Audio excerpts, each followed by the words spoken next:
Then we also dealt with the taking of the photos, both before and after the pointings out.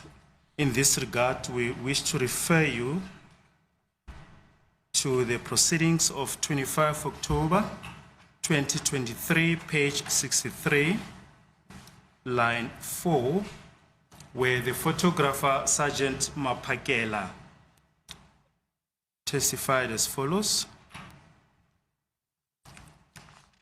In fact, starting with the first line, says, I went outside and then he said, I will call you when I'm done with the suspect. This is now Colonel Khadebe to Sergeant Mapakela.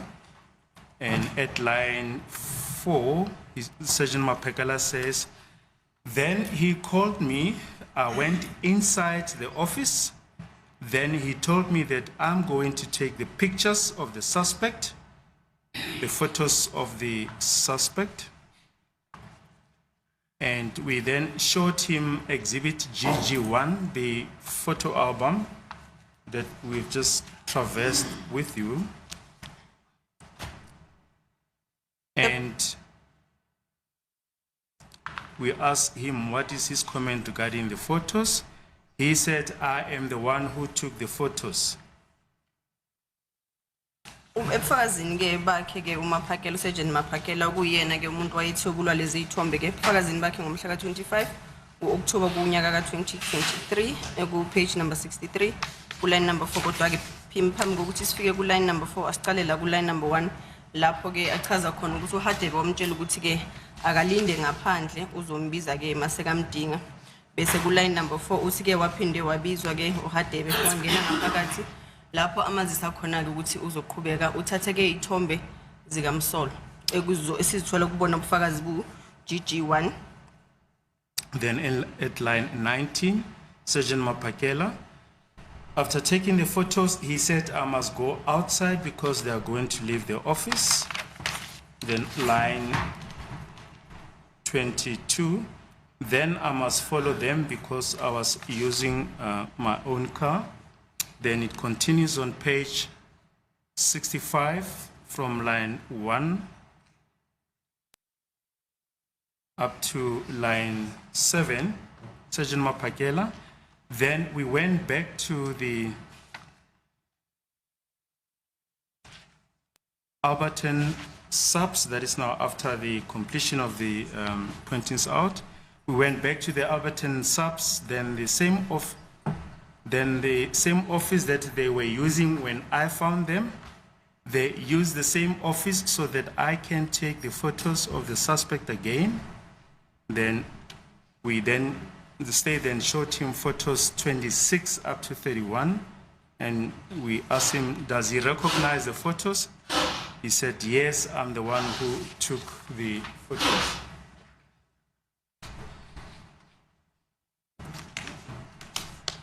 Usaseyizwe ke 25 October kunyaka 2023 lapho ke umnumzana Maphakela noSergeant Maphakela wayenikezela ke ngobufakazi bakhe uyachaza ke ukuthi ngabizwa ukuthi ngene ngaphakathi wangitshela ke ukuthi ngizothatha ke izithombe zakaMsolo uyasho futhi ku line number 10 ukuthi yebo ngiyazazi lezi izithombe zathathwa yimi uthi ke emveni ukuthi ke ngithathe lezi izithombe ke kwathiwa ke mangilinde ngaphandle sekuzohamba mangilinde ngaphandle kweoffice ngoba sekuzohamba uthi ke ngoba ngangisebenzisa mina eyami ke imoto uthi ke mase sibuya ke lapho kokhonjwa lapho kwenzakala khona isehlakalo uthi ke sase siyaphindela futhi station samaphoyisa sise Albertine saphinde futhi ke sahamba sayosebenzisa lona lela office lalisetshenziswe kuqala ukuthi ke ngiyothatha futhi ke izithombe zakhe ke umsola uthi ke mnumzane Baloyi ngifuna ukukhombisa ke lezi izithombe number 26 ukufikela ku number 31 uthi uyazazi yini lezi izithombe uthi yebo uMaphakela uthi yebo ngiyazazi lezi izithombe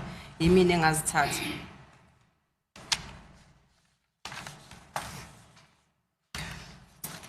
Manje uMaphakela ukhuluma lento le esengikhulumile ngayo ukuthi mina izithombe bangishutha kayi1 uzohanjwa akaze ngiphinde ngibuyele kuleya container leya ngiyoshuthwa izithombe esibili What Mapakela is saying goes hand in hand with what I had said earlier, that photos of me were taken only once, which is before we had left the office. No, the sum total of its evidence is that he took the photos before you left for the pointings out, and also confirms that he took photos upon your return, photos 26 to 31. Cha, akusho lokho. Mapakela ke uthi yena inkulumo yakhe mase iphelele uthi ke ngamshutha ke ithombe ngaphambi kokuthi sihambe, ngaphinde futhi ngamshutha ke ithombe sesibuyile. No, mina ngisho inkulumo engiyishilo ukuthi mina ithombe ngayishuthwa kayi1. I'm still sticking to the statement that I made earlier, that the photos of me were only taken once. Bona bazehlukanise ngendlela bazehlukanise ngayo kufana nokuthi That the photos of me were only taken once. bona bazehlukanise ngendlela bazehlukanise ngayo kufana nokuthi uma be-actor istory ba-actor mhlambe iviki lonke mhlambe istory sakhona singadlalwa inyanga yonke. They divided these photos in the way that they wanted. For an example, if a story is being short, they can shoot the whole month. Ngoba mina izithombe lezi bangishutha kayi1 umsebehlukanisela bayihlukanisa kanjani angazi kodwa nje mina ngasho ukuthi ithombe kayi1. Because what I know is that they only took photos of me once, and how and why they divided these photos, I do not know. Now, earlier on, we asked you about the presence of the Metro police officers during the pointings out, and you were adamant that they did not escort you to the pointings out. We wish to refer you to the proceedings of 30 October 2023, page 38,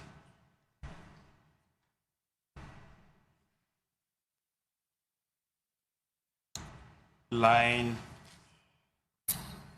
25. This is during the cross-examination of Constable Jonathan by Mr. Mngomezulu, and he put the following proposition to Constable Jonathan. My instruction is that you were present with those Metro police officers. What was put to Jonathan, and he then said, he answered, I confirm, my lord, I was outside the client service center. Then Mr. Mngomezulu, line 3, you then traveled after photos were taken from accused 1. You traveled in your own motor vehicle. You followed the motor vehicle of Colonel Khadebe. And Constable Jonathan says that is correct.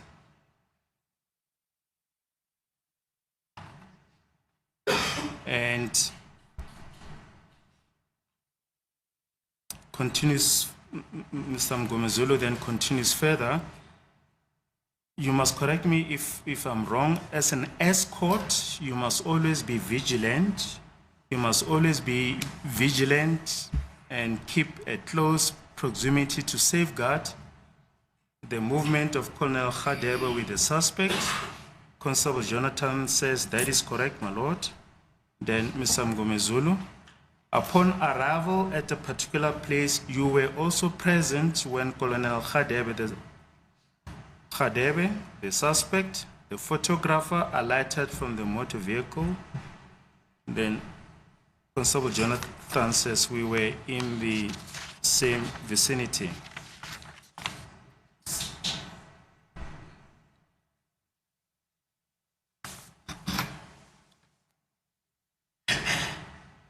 Kwakumhla ka-30 ke ku-October kunyaka ka-2023 lapho ke ubaba Mngomezulu wayebuza ke umnumzane Jonathan imibuzo.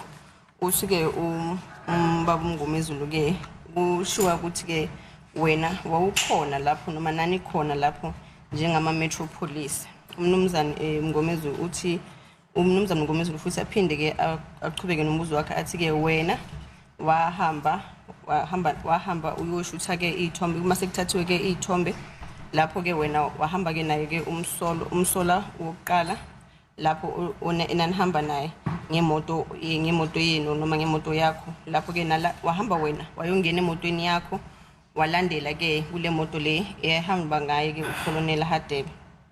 Umnumzana uJonathan uyasho ukuthi yebo ngosenkantolo sasikhona lapho.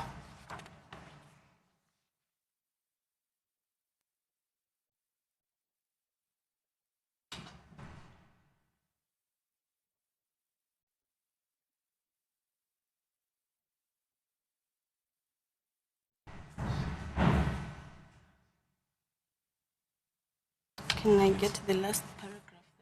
I'm not sure if I'm getting it right. Please, certainly. Wherein he says that.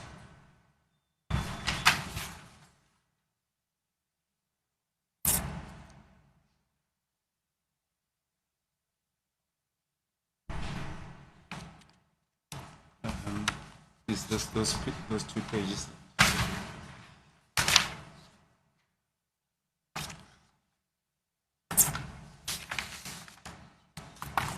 It's page 38 and 39 up to the shaded portion. The entire page. Yes.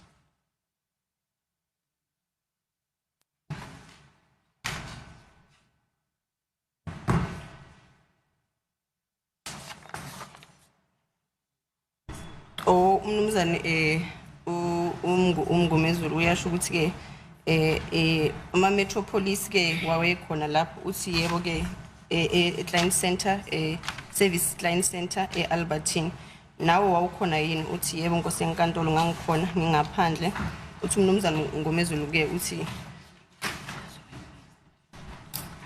ke umnumzane ngomezulu amanye amaphoyisa angena ngaphakathi noma amanye ke abewaye ngaphandle khona lapha client service center ngalelo langa na uthi yebo ukuthi ama metropolis noma ama EMPD bebayi4 ebebalinde ke ngaphandle noma bebeme ngaphandle uma ngalelo wokuqala wambona ke wakubona eventually uthi ke uma ngalelo wokuqala ke wakubona ukuthi nawe ke bowukhona lapho uthi yebo umnumzane Jonathan uthi yebo ke wezwa makuukuthi ke weza ngaphandle ngosenkantolo uthi ke wazi kanjani ke ulwazi wanzi kanjani ke ukuthi ke ama metropolis wayekhona ngapha linde khona ngapho ngaphandle alinde ukuthi ke yazothatha ayiswe ke isigame lapho ke kwenzeka khona ke isigameko noma lapho kuthiwa khona wayefanele ukuthi ayokhomba khona uthi ke umnumzane ngomezulu mase ke qhubeka uthi ke ngiyakutshela mina ukuthi noma ke umangalelo uthi ke ama metropolis wayekhona ama metropolis wayekhona lapho uthi yebo ngiyakuvuma lokho ngosenkantolo mina ngangingaphandle kwe client service center uthi ke wawukhona lapho kubonakala khona bukhona lapho kwenzakala khona lezo sohlakala uthi yebo ngosenkantolo ngangikhona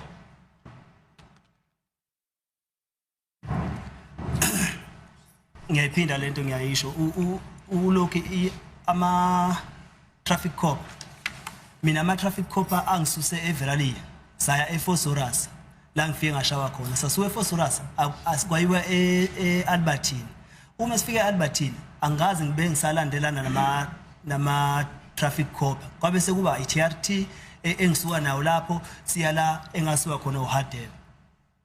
I still maintain my statement in saying that the traffic cop officers, they took me from Valeria, they took me to Foslorus, and then when we went to Albertine, we never went them with where Hadebe took me. It was a team of the TRT that went with us to where Hadebe took me. Ngoba ukuba khona ama AVL ngabe kuyabonakala ukuthi yini yenzakala ngalelala ngaleliya. If the AVL was present, then that would show us or enlighten us as to what happened on that day. But are you deviating from the proposition that was made by Mr. Mgomezulu to Constable Jonathan? Manje ke when we are phikisana nalolu daba ke olwasho ubaba uMgomezulu eliqondise umnumzana Jonathan. uMgomezulu ubuza imibuzo uJonathan inkulumo ekhulunywa uJonathan uMgomezulu ubuza umbuzo ngale nto leyo uJonathan akhuluma ngayo hayi ukuthi uMgomezulu ufaka ukuthi mina ngithi la. No, Mgomezulu was questioning Mr. Jonathan in what Mr. Jonathan was saying. He was not questioning him with what I'm saying. Yes, we'll leave it there for Sorry, argument. just repeat that proposition. The proposition that Constable Jonathan went along is on the printings out. I see. udaba lolu oluvezwe ke umnumzana Mngomezulu esho ke kumnumzana Jonathan ukuthi ke wayekhona noma ke wahamba nabo uma ngabe ke kwenziwa lenkomba nkomba. Thank you. namanje ngiyaphika kaze ngihambe noJonathan la ngihamba khona noHadebe babe ngekho uJonathan lapha kwakukhona iTRT. I still repeat that there was no time wherein I was with together with Jonathan and them. They were not present. It was with Hadebe and the TRT team.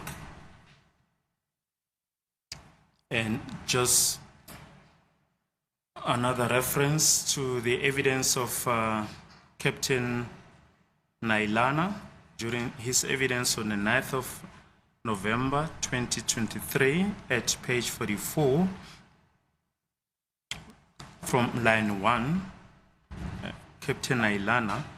After the pointings out, then we will drive back to SAPS Alberton. Upon arrival at SAPS Alberton, we will get off the vehicle and then the photographer will take the photos again.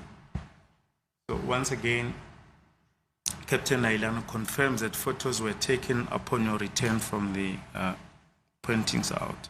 Ubufakazi ke bathula uyena ke uCaptain Nailana ngomhla ka9 kuNovember kunyaka 2023 kuparagraph number 34 uyasho ukuthi ke masibuya ke esigamekweni sizohamba sishayele sifike ke sesiteshi samaphoyisa esise Albertine uma sifika ke lapho bese siyehla bese kuyothwetshulwa ke ithombe lokho okushoyo ke uNailana kuhambiselana nalokho okushiwo uye ke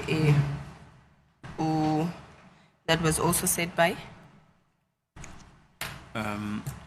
confirms what that photos were taken upon return. lokho ke kuyaqinisekisa ke ukuthi noma senibuya izithombe zasho noma zathejula. Cha aqinisekisi lokho. No. Ngoba ngisho mina ukuthi mina uqinisekisayo ukuthi mina ngasho ukuthi izithombe kayi1 angiphindanga ngasho ukuthi izithombe okwesibili. No, it does not confirm that. What I'm saying is that I was only taken photos once, not when we came back. And further on, Captain Nailana testified as follows, and then that is when Lieutenant Colonel Hadebe again spoke to the guy that was asking him if the manner in which the pointing out was correct, and he was satisfied with the pointing out procedure. Then at line 10, Captain Nailana, my observation as the suspect was to go back to the cells was that prior to the pointing out, he was still calm and he was cooperative, and I did not interact with him in any way because I was not part of the investigation, as I did not have the merits of the case. Then the state asked him as to was there any escort during the pointings out. He responded, we did have a security detail, my lord. And he said, Captain Nailana said, those guys were from EMPD, marked SWAT on the side.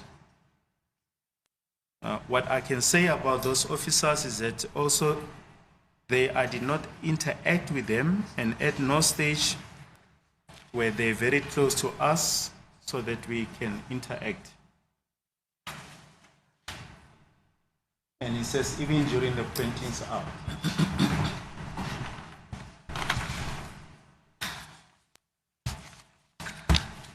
Umbuzo ke wawubuya kuyena ke umnumzane Baloyi ebuza ke uNailana imibuzo ke ngomhla ka9 kuNovember ku2023 yambuza ukuthi ke okukhona yini abantu ababeniphelezela lapho uthi yebo ke okukhona ke abantu abasiphelezelayo noma ke onogada noma abantu ke bebazogada uthi ke babebuya ke umnumzane Baloyi kuumbuzo awubuza ke yena uNailana uthi ke labo balisa labo babephuma ke ethimbeni lase EMPD kanti ke ingube noma ke uniform ebabayifakile ke yayibhale SWAT la emaceleni uthi ke angazi lutho uthi ngathi angazi lutho ke ngalaba balisa basephuma ke khona eMPD ngoba ngizange ngibe nengxoxo nabo uthi ke kanti futhi ke bebangasondelananga kakhulu nathi labo balisa lawo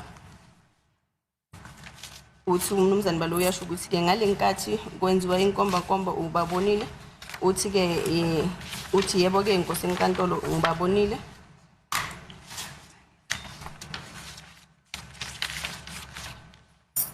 ngiyaphinda futhi ukuthi iSWAT i-metro isale kuphi isale masifika eAlbertine sasuke eAlbertine ne-TRT saya nayo eFosforas so mina ukubanithiwa kukhona ama-AVL ngabe yiwona asho ukuthi imetro yafika sala kuphi imetro ayiqhubeka la ngiyale mina ngicela amaphoyisa ukuthi wayefihla izinto ukuthi kwenzakala kanjani I still say that where we left or where the metro team remained, the SWAT team, and if the AVL was here, it would show as to what had happened. It surprises me why do police keep on hiding things. bafike bafihla nokuthi wakukhona obongani laphana eThembisa mangiboshwe egcineni bayavela kuyidari kaGininda namanje basafihlana ukuthi kwenzakalani They hid also the fact that Bongani and them were present upon my arrest in Tembisa, and then now it appeared from Gininda's diary.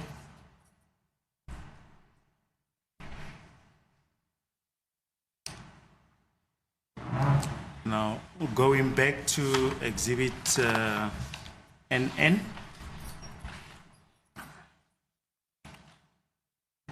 Entry 326/345 at 1801.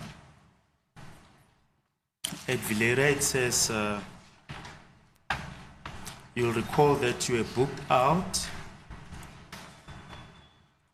at 8:01 on the 5th of June 2020. And that entry, just to contextualize the current entry, says investigation of Sergeant Mukhani with one male for dealing in drugs. It was entry 326/345. Muzi Stemba Sibia, SAP 14/1/6/2020. SAP 14/R5086208. CAS 217/3/2019, no injuries correctly received. Now, the corresponding entry is 326/345 at 1801. It says investigation back, Sergeant Mukhane with the following for dealing in drugs. Muzi Stemba Sibia, SAP 14/1/6/2020, SAP 14AR5086208, CAS number 217/3/2019, correctly received.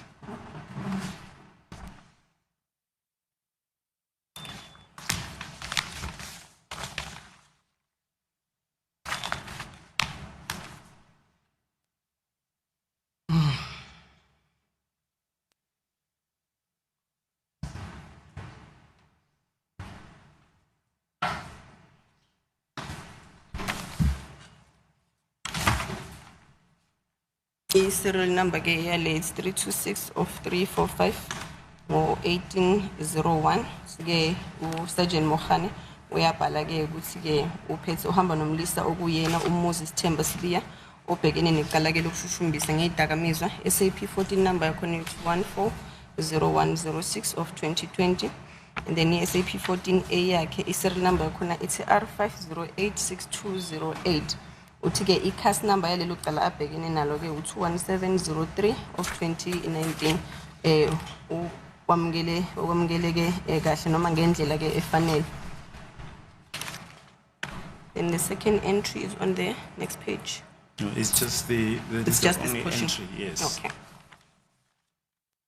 angazi mabethi bangamukele kahle ekubeni ngilimele kusho kanjani kodwa nje ngangilimele mina I do not understand when they said they received me correctly when I was injured. I was injured.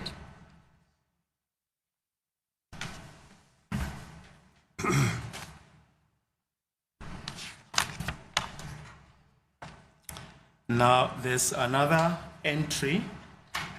The following day, on the 6th of June 2020, it's entry 380/426 at 07:50. It reads, investigation out, Sergeant Mukhani from National Cold Case Unit with one male, Moses Temba Sibia, SAP 14136/5/2020, SAP 14A R5086208, J50 warrant of arrest without injuries correctly received. Sekuphindwe kwabhala futhi ke ngelanga elilandelayo ngomhla ka-6 kuJune kunyaka ka-2020 serial number yakhona ithi 380/426 isikhathi 0750. I-investigation noma ke uphenyo luyaqhubeka lapho ke uSergeant Mahale khona ebhale khona noma ke ebhale khona ukuthi ke usebenza ngaphansi kwethimba labaseshi noma ke labantu ebenza ke uphando uthi ke umlisa okuyena Moses Temba Sibia SAP 14 number yayibhala uthi 136/5/2020. Yasho ke ukuthi ke i-serial number yaleyo SAP 14 ithi R5086208. Uyasho ke ukuthi kanti ke ne-J50 okuyilona phepha eligunyaza ke ukuboshwa kumuntu uthi nalo belikhona uthi ke kanti ke bekangalimalanga kanti ke le futhi ke wamukeleke ngendlela efanele. Aphinda mina iphepha lela khuluma ngalo le SAP 14 akaze ngize ngithole J50 la khuluma ngayo akaze ngize ngibone and mina ngangilimele angaze ngize ngingalimali since ngalokho ngabe sandlela la amaphoyisa la ngangilimele namanje oba kusabonakala nje ukulimala kwami namanje nakho la. I still say that the SAP 14 that is being referred to here I never got it. The J50 that is being referred to here, I never saw it, and I was injured as I still have scars on my wrist. I was injured. Mr. Sibia, recall that the evidence of Brigadier Gininda is that this trip was undertaken to go and verify your address at your home village. Uyakhumbula ke ukuthi Brigadier Gininda washo ke ukuthi ke lolu hambo kwakuhambo kwakufanele ukuthi wena uthathwe ke uyile emakhaya uyobakhombisa ke ikheli lakho. Washo kodwa eqamba amanga. He did say that but he was lying. Yes, in which respect? Ukushiso yini lokho noma ngaliphi iphuzu ukushiso yini lokho? Ukuthi mayethi yena babe ubheke address ekhaya akaze kuze kube nesikhathi la engibanikeza khona iaddress yasekhaya. The fact that he's saying that the trip was for the purpose to confirm my home address. I never gave them my home address. Iaddress engabanikeza yona 1818 Vusimuzi section. The only address that I gave to them was the one of 1818 Vusimuzi section. Brigadier Gininda testified that you had appeared for the Tembisa case on the 1st of June 2020 and your address had to be verified for the purpose of bail application. Uthi ke ngathi uvela kokuqala ke ngomhla ka1 kuJune ku2020 kuleli cala ke lase eThembisa okufaneleke ukuthi bahambe bayoqinisekisa ke i-address yakho ngesizathu sokuthi ke uma uzofaka ke isicelo sakho sokuthi ukhululwe ngebail. Hayi uqamba manga uGininda ngoba nakho nala kuleli phepha leli ngiyafunelwa umshushisi uthi mina bathi ngabhalisa iaddress yaseMpumalanga. Gininda is lying because there's a document that the state had read out to me stating that I had given the Mpumalanga address.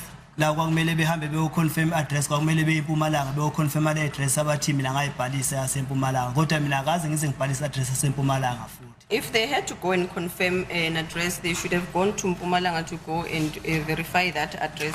But I never gave out any address, any Mpumalanga address. So ekhaya nje akaze kuze kube nento ethinta ikhaya nabo futhi la kuletho yaseThembisa la akukho labathitha khona iKZN bathitha iMpumalanga. And also on this case, there was never a state where they had mentioned KZN. They only mentioned Mpumalanga. That's why ngithe kusamele ke zokhuluma iqiniso ukuthi kahle kahle Natal ekhaya wayeyokwenzani. And he must now come here before this court and tell this court as to exactly his reason for going to my homelands. What was it that he was going to do there? Ngoba mina ngibhalisa address yala eThembisa. Because I had given the Tembisa address. But the address, recall that the address that you gave in your pointings out is in Goza Primary, which you say is in Mahlabatini. Uyakhumbula ke ukuthi lapho uyobekwenziwa khona ke inkomba yalapho kwenzakala khona isehlakalo unikezele ngeaddress ethi ke eNgoza Primary eMahlabathini. Ngiyaphinda futhi akaze ngize nginikezane ngeaddress. I still maintain that I did not give out an address.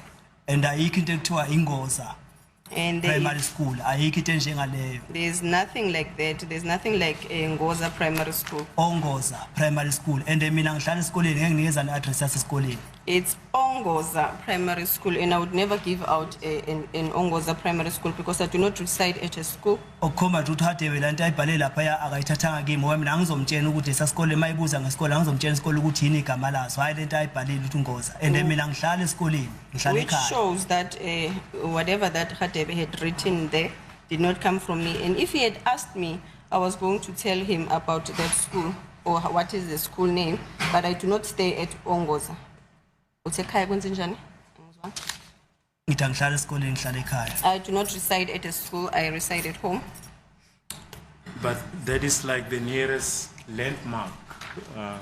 You yourself, you confirm that the school is near your, it's in Mahlabatini.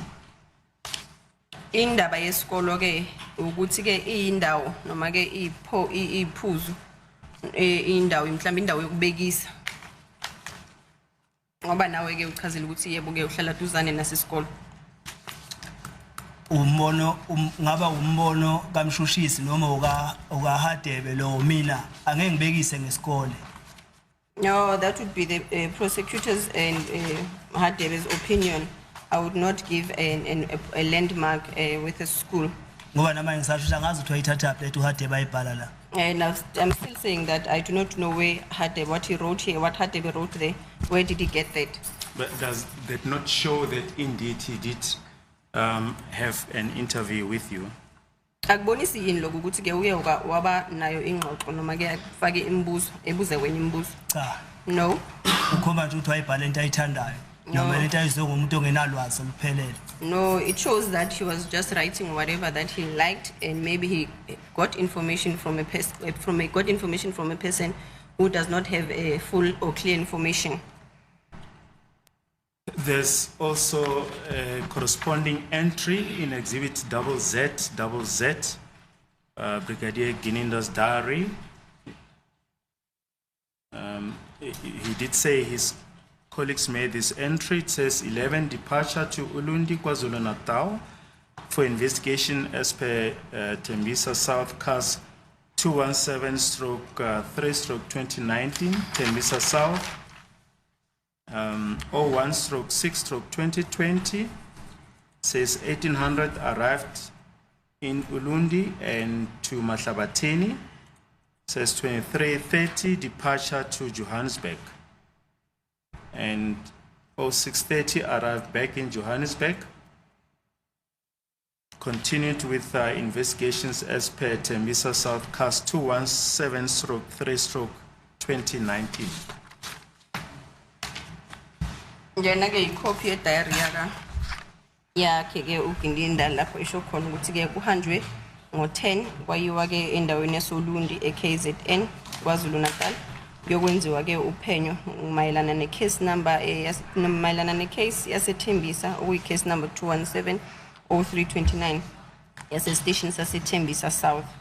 Uthi ke ngo1:30 noma ngo13:30 mhla ka9 ku6 kuJune kunyaka 2020 kwafikwa ke ngo6 endaweni kuthiwa ke uLundi eMahlabathini.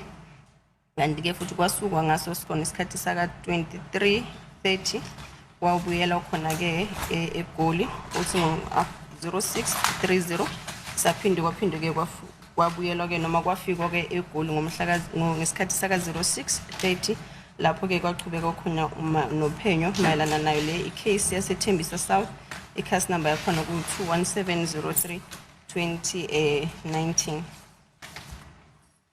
Ngoba ngiyaphinda futhi uGininda mabe ekhaya kusamele ezochaza ukuthi yini le babe uyifuna ekhaya ngoba akukho la ukuthiwa kubhaliswe khona iaddress yase KZN kulela case leli lase eThembisa. I still maintain that Gininda must come here to come and answer as to what it is that they went to go do in KZN, because even on the case of Thembisa there was never a KZN mentioned on that case. Ngoba mina iaddress engayibhalisayo 1818 Vusmuzi section. Because the address that I had given was 1818 Vusmuzi. But Mr. Sibiya, are you not originally from Emahlabathini? Kodwa ke mnumzane Sibiya awubuyi wena le eMahlabathini? Mina ngibuye eMahlabathini kodwa address engangibhalisile angibhalisa iaddress yala eGoli 1818 Vusmuzi section. Yes, I am from Emahlabathini. However, I gave the address of 1818 Vusmuzi in Thembisa where I reside.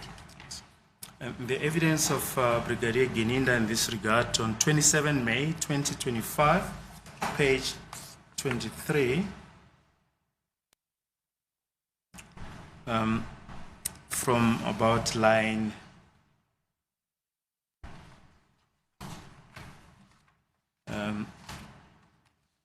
8,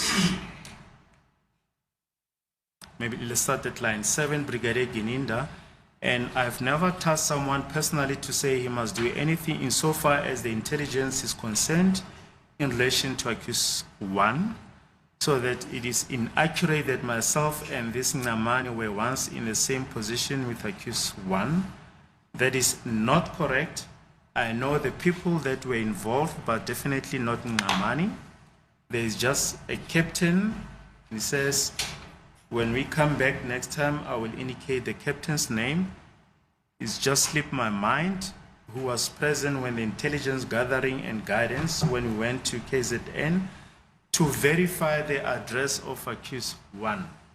Lokhu kuyaqinisekiswa ke ubona ke ubufakazi bakhe ke uGininda mhla ka 27 kuMeyi unyaka ka 2025 emenikezela ngoba noma eqhubeka ke enikezela ngobufakazi bakhe uthi yena akazange kube khona ke umuntu osebenzela ngaphansi kwale thimba ke lase le intelligence ithintalana noma ke ehambelana noma ke ithintelana nomangalelo wokuqala ukuthi ke akulona ke iqiniso ukuthi mina noNxamane sike saba sendaweni enye naye ke umangalelo wokuqala akulona iqiniso lelo ukuthi ke kwakhona abanye abantu babebandakanyeka lapho kodwa ke hayi uNxamane uthi kukhona nje lo captain lo obandakanyekayo kodwa ke mase siphinde sibuye futhi ngizobe sengikhumbula ke ngilikhohliwe manje igama lakhe kodwa ke ngizobe ngiphinde ngikhumbulele ukuthi ubani ke lo captain lo wayekhona ngaphansi kwalelo thimba le intelligence owayekhona makufanele ukuthi ke sibuyiwe lapho ke eKZN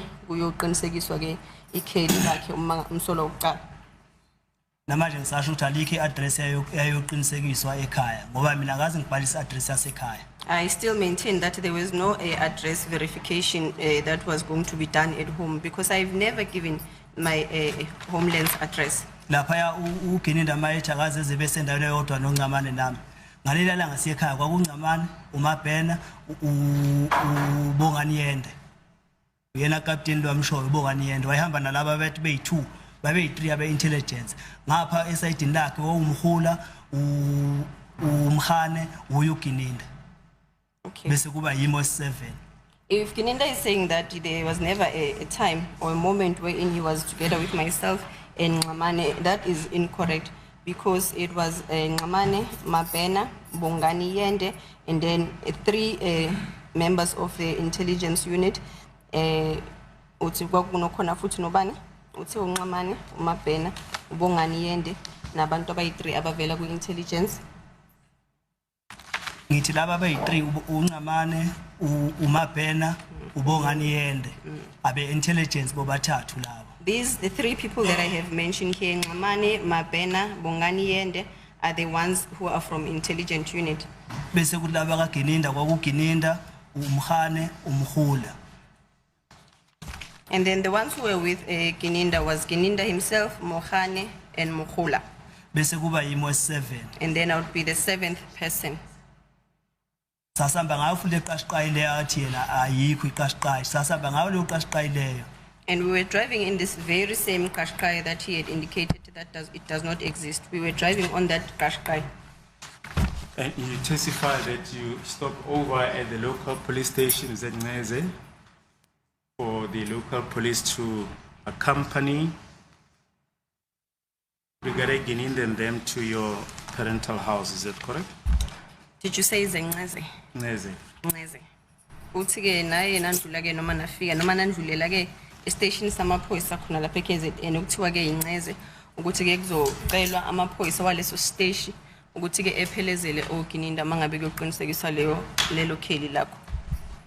sasingayiki yoqinisekisa ikheli ngiyayiphinda futhi lento le alikho ikheli aliyoqinisekiswa ekhaya We were not going there to go and verify my address. There was no address verification at my homelands. ikheli liqinisekiswa umuntu mayekuthi ubhalisele lo kheli lelo ikheli ofanele beqinisekise ikheli 1818 Vusmus section lona kheli ngangilibhalisile ofanele beqinisekise An address verification will be done only if a person had given that address. The address that they were supposed to go and verify is that of 1818 Vusmus. ngithe police station saqala kuyo saqala eMahlabathini police station I said that the first police station we got to was Mahlabathini police station. bafika bangayitholi escort They couldn't get an escort. kwathiwa baye kwaceza epolice station Then they were then told to go to Eza police station. bafika kwaceza police station la bafika bathola khona iescort yabaphelezela ukuthi kiwe ekhaya hayi ukuthi kuyoqinisekiswa ikheli aliki ikheli lasekhaya ngalibhalisayo It is then when they found the escort at Eza, a police station, wherein they got an escort to escort them to go to my homeland's address. But it was not for my address verification. ngoba bengathi ngayoqinisekisa i-address lasekhaya babuya ne-address yasekhaya ethini And if they said that they had went to verify my homeland's address, then what is the address? Right, then the last entry is on the 7th of June 2020, entry 380/426 at 0508. It says investigation back. Sergeant Mohane with one male for warrant of arrest. Muzi Stemba Sibia, case number 217/3/2019, Tembisa South. SAP 14/1/6/2020, no injuries correctly received. The entry at Villeria Police Station. Baphinde babhala-ke kule ncwadi yasestation saseVilleria.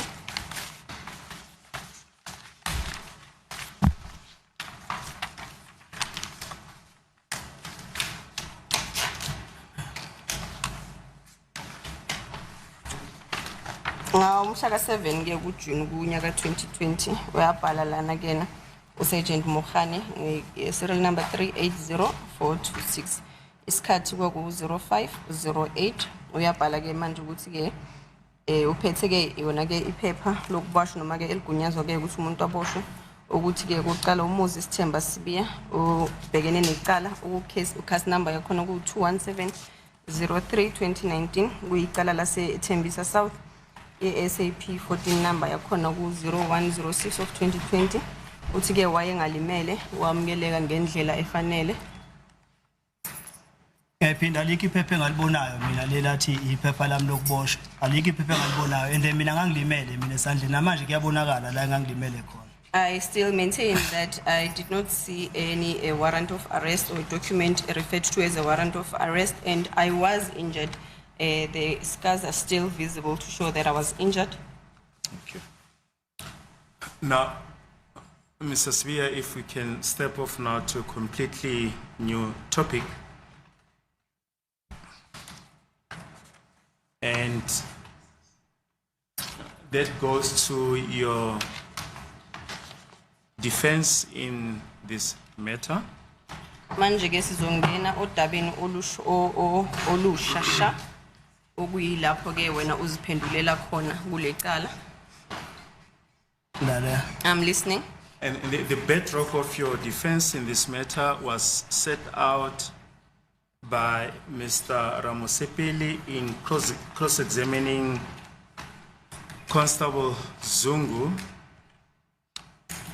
during the proceedings of 8 March 2023, page 27 at line 18, Mr. Ramosepeli.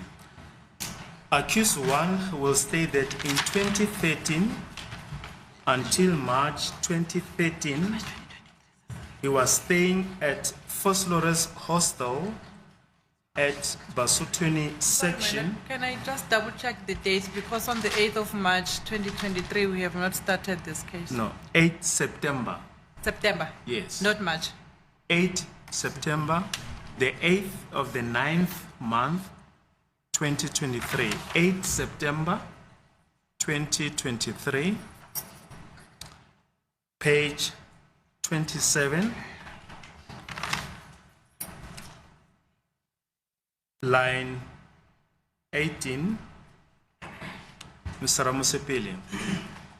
Accused 1 will state that in 2013 until March 2013, he was staying at Foslores Hostel at Basotuni section, but when he lost employment in March 2013, he returned home and stayed home until he returned again to stay with his uncle in Tembisa in 2015. This was during the cross-examination of Constable Zungu. Then Mr. Ramosepeli continues on page 28, line 4, Mr. Ramosepeli. The basis of that proposition to you essentially is this, that since March 2013, he has never returned to Johannesburg or Gauteng until 2015. Umnumzana uRamosepeli ngaleso sikhathi wayeseseke ummeli wakho waveza lo daba ke ukuthi umangalelwa wokuqala uzosho ukuthi mhla ngonyaka ka2013 ukufikela ke kuMarch kunyaka ka2013 wayehlala ke endaweni yaseFoslores ehostela section eBasuthwini section. Uthe waseqeda ke kulahlekelwa umsebenzi wakhe ngawo uMarch waka2013 wabuyela ekhaya wayohlala khona ekhaya akazange abuye waphinda wabuya futhi mase ezohlala nomalume wakhe eThembisa ngonyaka ka2015. Uthi ke umsuka walendaba ke noma ke isizathu senza ke ukuthi umnumzana Ramosepeli ke akhulume ngalendlela. Uthi ke wena wathi umangalelo wokuqala ukuthi ke akazange aphinda abuye eGoli kusukela ngalesikhathi lesalahlekelwa umsebenzi ngo2013 kuze kufike lapho abuya khona ke ngawo la eGoli ebuya ngonyaka ka2025 2015 ngiyaxolisa 2015 mina 2013 bangiphelelwa umsebenzi ngiye ngahamba ngayohlala ekhaya. When I lost my employment in 2013, I went to go stay at home. Ukubuya kwami ukuzohlala eGoli ngibuye ngo2015. And returning to Johannesburg, I returned again in 2015. So ubaba Ramosepeli uqinisile mina ukushiya eGoli ngihambe ngiyohlala ekhaya 2013 ngihamba ngayohlala ekhaya 2015 ngabuya ngazohlala eGoli. Yes, Mr. Ramosepeli was correct to say that I left Johannesburg for home in 2013 and then returned back again to Johannesburg in 2015. Uma kwenzekile ngeza eGoli ngoba bengihlala ekhaya nje bekwenzeka ngize ngizolukwenza lento engizoyenza la eGoli ngibuyele ekhaya. Kufana nomama ngihlala lapha eGoli ngiyasuka ngelinye ilanga ngihamba ngiye ekhaya ngihlala la eGoli ngihambe ngiye ekhaya ngibuye ngizohlala eGoli. And if it happened that I came to Johannesburg, it would be for reasons or coming here to do whatever that I have to do. and go back home in the same breath that when I'm staying here in Johannesburg, I would go home and do other things. But that is not the essence of the proposition on the second page that we've just quoted to you. It says, and it's very clear, on page 28 of the 8th of September 2023, Mr. Ramsepeli, the basis of that proposition to you is essentially now to Zungu, is essentially this, that since March 2013, he has never returned to Johannesburg or Gauteng until 2015. That is very clear. Usike icacile le ndaba lokuthi ke umnumzana Ramsipili wayekubeka ukuthi kube sobala ukuthi ke kusukela ngoMarch waka 2013 awuzange waphinde wabuya la eGoli kuze kufikeleke unyaka wa 2015. Nami ngiyaqhubeka ngibeka kanjalo. 2013 ngiyahamba ngiyohlala ekhaya. Full time ngiyohlala ekhaya isikhathi sonke ngikhuphuka ukuza eGoli uzokwenza le nto leyo ngiyenza ngibuyele ekhaya ngiyohlala. Uma uRamsipili eyibeka kanje usho ukuthi mina akaze ngize ngibuye ukuthi mhlawumbe 2013 mhlawumbe 2014 ngibuye ngizohlala eGoli ngibuyele ekhaya 2013 mangihamba ngiyohlala ekhaya ngihambe ngayohlala ekhaya akaze ngize ngibuye uzohlala eGoli ngize ngabuya 2015 uzohlala eGoli. What Mr. Ramsipili was saying in this statement, saying that I left Johannesburg on March 2013 and came back in March 2015. It means that I left Johannesburg on 2013 to go stay at home full time. And if I was to come to Joburg, I would just only come to do what I do and then go back home. So it is correct that I left Gauteng in 2013 and only came back in 2015. Yes. Yeah. We will return to that version later. See, the state then called Superintendent Matlou an INATIS expert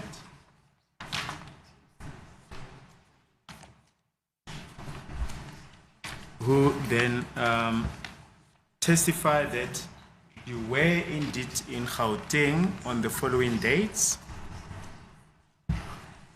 The 17th of July, 2014, you made a telephonic booking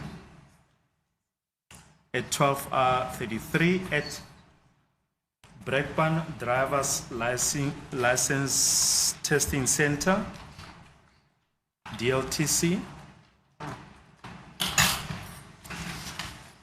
And later that day, on the 17th of July 2014, at 12:45, you went in person to confirm the booking for a learner driver's license at Brakpan Driver's License Testing Center.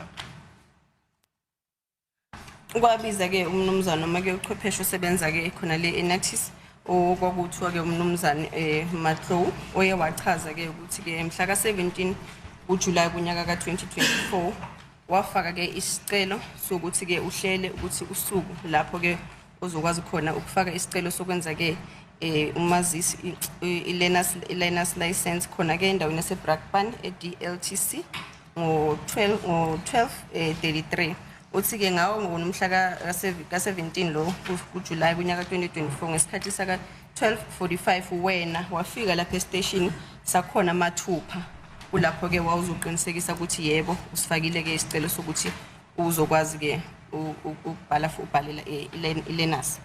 Yebo ngiyaphinda namanje ngiyasho ukuthi bengihlala ekhaya makukhona izinto engifuna ukuzenza eGoli bengikhuphuka ngize eGoli ngenza izinto lezo ngibuyele ngihambe ngiyohlala ekhaya futhi. I do confirm that I was staying at home and as and when I had to come to Joburg, I would come to Joburg and do all those things that I need to do and return back home. Then on the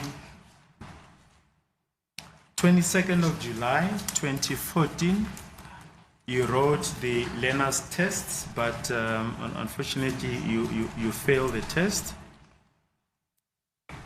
Waseke uyabhala ke ngomhla ka 22 kuJuly kunyaka ka 2014 kodwa ngeshwa ke awuzange ke uyipass leyo learners.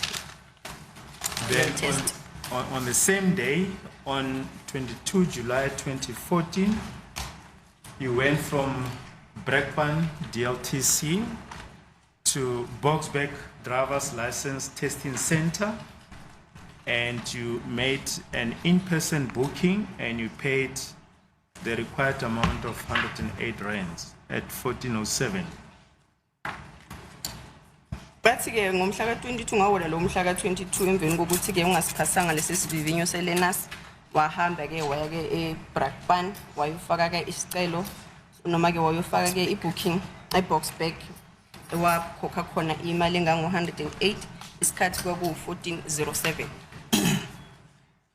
Ngoba ngisho ukuthi bengihlala ekhaya kodwa bengikhuphuka ngize eGolma content ngizozenza uma ngifeyila i-learners eBlackpan ngenza sure ukuthi ngalolo suku lolo ngiya kwenye indawo ngiyobhalisela ukuthi ngibhale ngoba kwenza ukuthi ngifeyile lapha wakuseniswa ama-computer i-computer inesikhala sokuthi i-answer mangakayiphenduli iya elokhu iqhubeka iyahamba inginikeza ama-minute akunikeza wona so mangifeyila lapha ngiya eBoxback ngoba ngiyazi kubhalwa ngesandla ngifike ngibhuke khona bengiphe usuku lokuthi ngiyoza ngizobhala nini learners yakhona bese mangiqeda futhi ukwenza lokho ngiyalala eGoli mangiqeda ngiyavuka futhi ngiyahamba ngiyekhaya. Yes, I did say that as and when I come to Johannesburg, I would come and do the things that I have to do and go back home. But I've said it after I failed the test in Brakpan, wherein computers were used. If we don't answer timeously, the time runs out. So on that very day, I went from Brakpan to Boxback to make a booking. I then slept in Johannesburg, and then the next morning we leave, go back home. Izathu senza ukuthi mangifeyila ngapha ngalolu suku lolo ngiyobhalisa ngapha ngalolu suku lolo ngingeqisi ezinye insuku ngoba kwakufanele ngangifuna ukuthi ngibenjani ngibuyele ekhaya. The reason for me to go and book on the very same days is not to waste days, is that I should make another booking and be able to return back home where I reside. So you do concede that you were in Gauteng on those dates? Kodwa-ke uyavuma The ukuthi 17th of July 2014, 22nd of July 2014, kodwa-ke ngalezi insuku mhla ka-17 kuJuly 2014 nomhla ka-22 July ku-2014 uyavuma ukuthi wawula eGoli.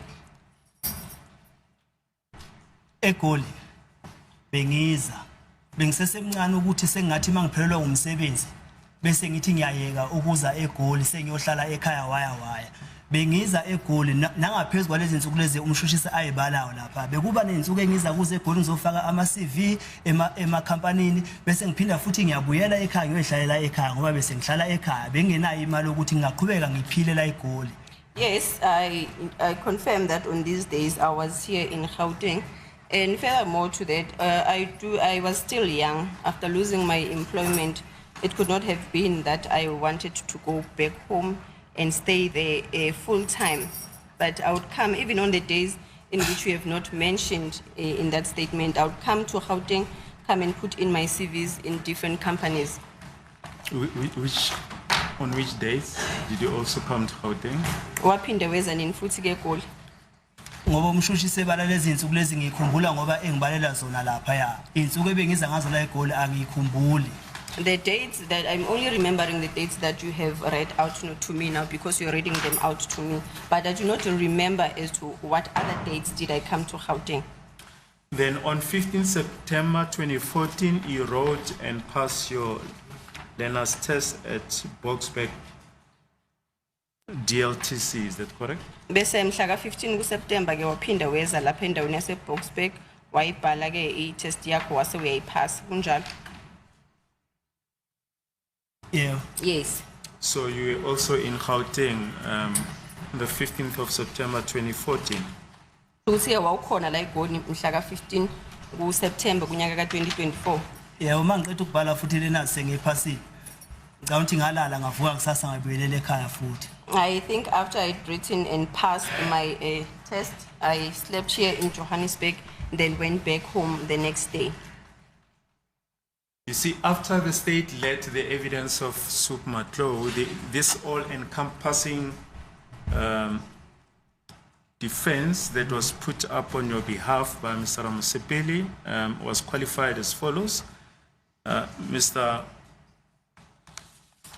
Ngomezulu put the following proposition to to Sup Matlow. This we see during the proceedings of 25 March 2024 at page 6, line 8, Mr. Ngomezulu. The essence of this question is that you cannot dispute the fact that during the period, at the time this incident of the death of Mr. Senzo Meiwa, if he says he was in KwaZulu-Natal, that is the essence of what I want to draw your attention to, is that no one can come and rebut or dispute the fact that he was at KwaZulu-Natal except to locate him on the dates of the bookings.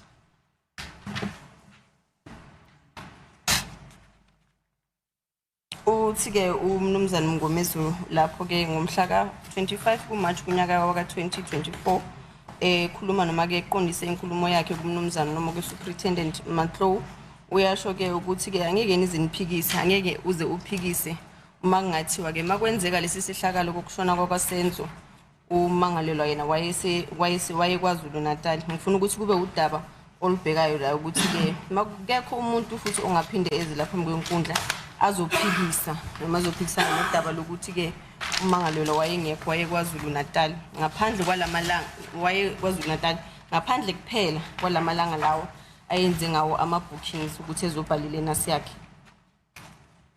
Ngokusho umnumzane Mngomezulu inkulumo ayiqondiseke kuyena umnumzane Matlow. Comment. You want me to comment? Yes, please go ahead. Yebo. Mngomezulu wayekhuluma nge-witness eyayizofakaza ngalama booking la. Mr. Mngomezulu was questioning or directing this to the witness with regards to the bookings. Ukuthi le witness le ezofakaza ngalama booking la insuku enesiqiniseko zaso ukuthi mina ngangila eGauteng ilezi ebhalela. It was saying, putting this to the witness that the only days that this witness can for sure confirm with certainty that on those days only that I was here in Gauteng. But Mr. Sibia, remember your initial version, as we've just outlined, was that between 2013, 2015, you were in KwaZulu-Natal, you never returned to Gauteng. Uyakhumbula ekuqaleni ke kube nodaba lokuthi wena uthe ngomuhambela eGoli mhla ka-2013 kufikela kumhla ka-2015 awuzange uphinde ubuye la eGoli.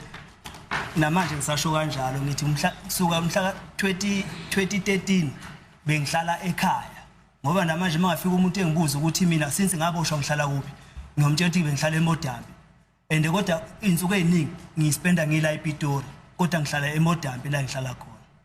Emodambi. Modapi. Yes, I left Gauteng for KZN in 2013. And if one was to ask me as to where was I arrested or at the time of my arrest, I would tell them that it was at Modapi.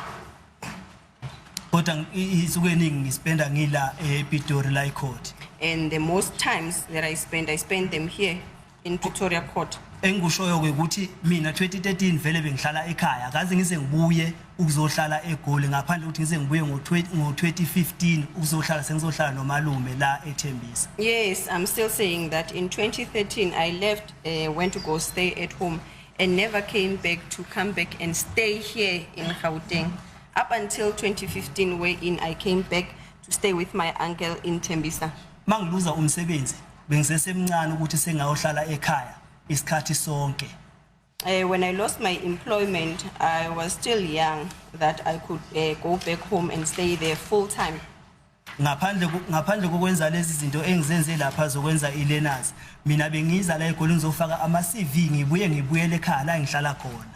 And also adding to the dates in which I came to Gauteng to make bookings for my learners driver learners bookings and writing of tests, and I would come here and put CVs or submit CVs in companies and go back home. Ubuya ngizohlala la eGoli ngibuye ngo2015. To come back and stay in Gauteng full time, it was in 2015. Nakhona futhi bese ngivakasha ekhaya ke ngibuye futhi ngizohlala la eGoli. And now being permanent here in Gauteng, I would go home and go and visit them and come back here to Gauteng. Mr. Mgomezelo continued with his cross-examination of Sukma Tlo on the 25th March 2024 as follows from line 9. My instruction is that on the 22nd, when he came for the first booking, he returned back home. You cannot dispute that. After the bookings, when he came to Brakpan and Boksburg, after those bookings, he returned back to Mahlabatini. You cannot dispute that. Then at line 16, Mr. Mgomezulu, when he came back for the second, when he came back in September, I think that is for the booking that he made on the 22nd. He was traveling from Mahlabatini to Gauteng. He says you can also not dispute that.